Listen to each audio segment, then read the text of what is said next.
स्वागत है आपका एक और नए वीडियो में। आज हम जानेंगे उपमा, उत्प्रेक्षा और रूपक, इन तीनों अलंकारों को एक ही वीडियो में। यहाँ पर सबसे पहले बात करते हैं हम उपमा अलंकार की। उपमा अलंकार की जो परिभाषा है, यहाँ पर ध्यान देने वाली बात है कि जब किसी व्यक्ति या वस्तु, ध्यान में रखिए, कोई व्यक्ति होगा या कोई वस्तु होगा, व्यक्ति या वस्तु की तुलना किसी दूसरे व्यक्ति यानी कि उसी के समान किसी दूसरे व्यक्ति से या वस्तु से हो रही है। जैसे मान के चलिए हम ए की तुलना कर रहे हैं बी से, ठीक। तो उसी प्रकार से उपमा अलंकार में कि जब किसी व्यक्ति या वस्तु की तुलना हम कर रहे हैं, वो भी किसी दूसरे व्यक्ति या वस्तु से जो उसी के समान है, समान गुण धर्म के आधार पर, यानी समान गुण धर्म के आधार पर हो, वहां उपमा अलंकार होता है। यानी कि जो क्वालिटी एक में है दूसरे में भी वही है, यह देख करके अगर हम भाव है, ये सारी चीजों को देख करके हम तुलना कर रहे हैं, तो वहां पर हमारा होगा उपमा अलंकार। इसका सबसे विशेष बात है कि इसका जो एग्जाम्पल मैंने रखा है काफी छोटा रखा है, ताकि आपको बढ़िया से याद हो सके। तो देख लेते हैं इसका उदाहरण। हरिपद कोमल कमल से, यानी हरिपद कोमल कमल से का मतलब होता है कि भगवान के पैर हरिपद कोमल है, कैसे, तो जैसे कमल होता है। तो यहाँ पर भगवान के पैरों की हम तुलना करा रहे हैं किससे, कमल से। तो यहाँ हम कह सकते हैं कि उपमा अलंकार है। इसके बाद से लास्ट में बताऊंगा कि इसको और पहचानने का और आसान तरीका क्या है कि पीपर पात सरिसमन डोला। अब पीपर पात मतलब पीपल पात, ठीक ना, सरिस मन डोला। अब देखिए यहाँ पर पीपल के पत्ती की तुलना किससे हो गई है, मन से हो रही है कि पीपल के पत्ते के समान मन क्या हो गया, तो डोल गया। इसका पहचानने का सबसे बढ़िया तरीका है कि यहाँ पर सा, सी, से, समान या सरिस शब्द है। किसी एग्जाम के लिए भी आप तैयारी कर रहे हैं तो उसके लिए भी है कि सा, से, सी, समान, अगर ये शब्द आता है तो हम यहाँ पर समझ सकते हैं कि यह हमारा उपमा अलंकार है। उपमा अलंकार के 4 भेद होते हैं। पहला होता है उपमेय। उपमेय किसे कहते हैं, जिसकी तुलना हो रही है। जैसे मान लीजिए कि हम ए की तुलना कर रहे हैं। उपमान क्या होता है, जिससे करा रहे हैं, तो ये मान के चलिए बी हो गया, यानी कि ए आपका उपमेय जिसकी तुलना कर रहे हैं, और जिससे करा रहे हैं वो उपमान होगा।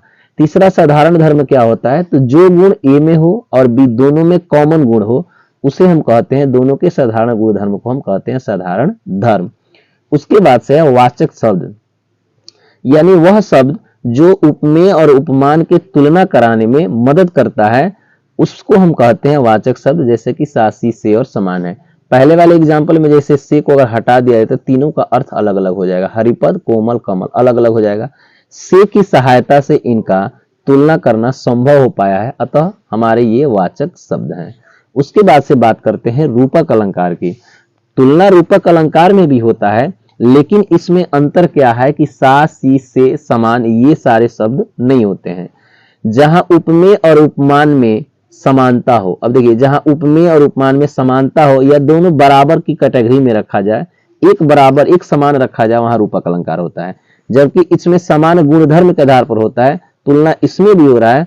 उपमेय और उपमान में जहां समानता व्यक्त की गई है, वहां रूपक अलंकार होता है। उदाहरण नंबर 1 में देखा जाए, चरण कमल बंदो हरिराई।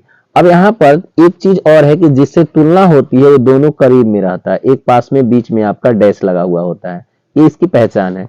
जबकि इसमें जो आपका होता है, इसमें अंतर होता है, बीच में उसका वाचक शब्द होगा और उपमेय और उपमान अलग अलग होगा।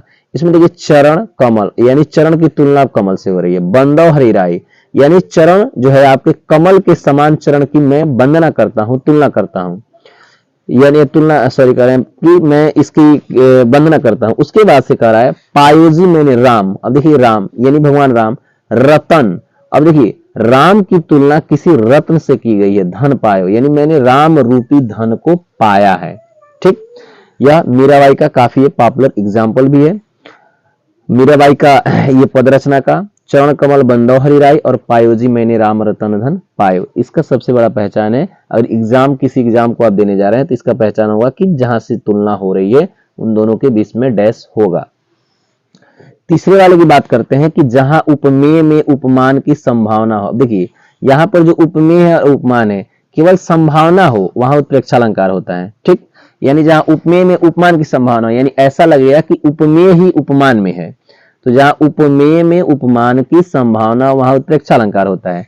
जैसे यहाँ पर है नेत्र मानो कमल है। अब यहाँ देखिए नेत्र को कैसे माना गया है, कमल के समान, लेकिन पूरा कंफर्म नहीं किया गया है, केवल माना गया है कि ऐसा है, जबकि इस अलंकार में यहाँ टोटली दिखा दिया जाता है कि ऐसा ही है। दूसरा एग्जाम्पल है आपका कि ले चला साथ में तुझे कनक, ले चला साथ में तुझे कनक, ज्यों भिक्षुक लेकर स्वर्ण। जैसे भिक्षुक जो है सोना लेकर भागता है, वैसे मैं भी तुझको लेकर चला।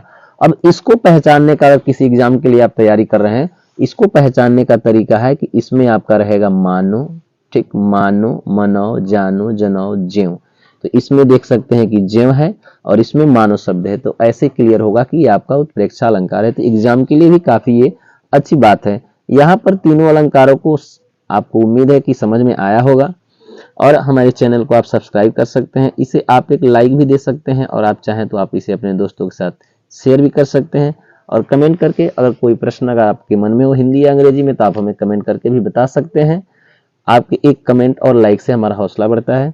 मिलते हैं किसी नेक्स्ट वीडियो में, तब तक के लिए जय हिंद।